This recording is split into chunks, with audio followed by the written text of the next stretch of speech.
Partia Demokratike ka njoftuar se më 17 nëntor do të mbajë një protestë para kryeministrisë, e para kjo që nga humbja e thellë në zgjedhjet parlamentare të 11 majit, nga ku opozita e drejtuar nga Sali Berisha nuk arriti të marrë më shumë se 50 mandate deputetësh. Protesta do të jetë në formatin e një çadre ngjashme me atë të instaluar 8 vite më parë nga Lulzim Basha, por që këtë herë është pakzuar me emrin Parlamenti Qytetar.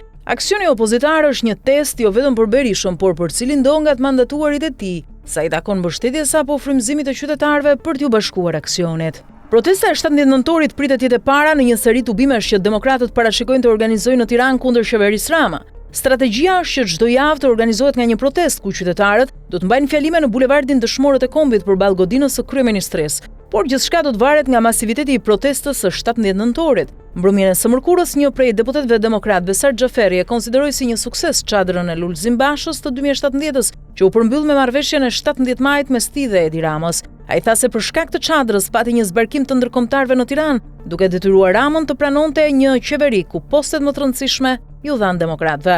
Në fakt, kërkesa kryesore e PD-s në atë kohë ishte që Edi Rama të mos ishte kryeministër, gjë që nuk u arrit. Sot është e njëjta kërkesë që artikulohet nga Sali Berisha dhe të tjerë në PD, pothuajse me të njëjtat argumente, si kundër 8 vite më parë deklaronte Lulzim Basha, krah të cilit qëndronin të njëjtët emra, që sot janë pranë kryeministrit. Një nga arsyet kryesore pse Berisha ka thirrur këtë protestë ka të bëjë me atë që parlamenti u kthehet qytetarëve, duke pretenduar se çdo seancë më shumë hapësirat e opozitës po ngushtohen.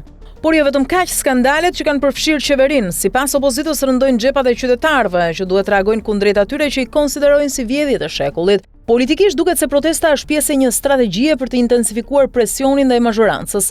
Përmes tyre opozita do të tregojë se nuk do të jetë vetëm brenda sistemit, por edhe në rrugë për të ushtruar presion.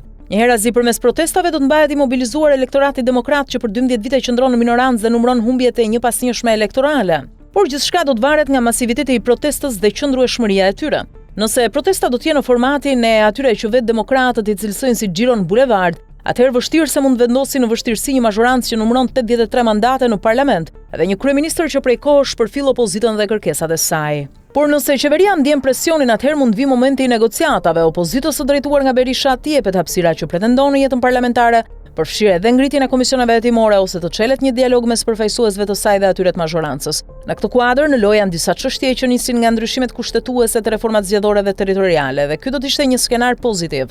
Ndërkohë skenari më negativ është ai që protestat të mos marrin mbështetjen e duhur popullore, duke mos arritur që opozita të shfaq forcën e saj. Kjo rrezikon që mungesa e mbështetjes të çojë në përdorimin e një retorike agresive, e cila mund të perceptohet nga disa si përplasëse dhe të çojë në polarizim të lartë. Kjo mund të çonte në përplasje mes protestuesve dhe forcave të rendit, ndërsa historia ka treguar se kjo favorizon më shumë qeverinë. Në këtë kuadër, protestat thjesht do të mbeten veprime të përsëritura, që mund të forcojnë edhe më tej në perceptimin e opinionit publik Edi Ramën si kryeministër dhe qeverinë e tij.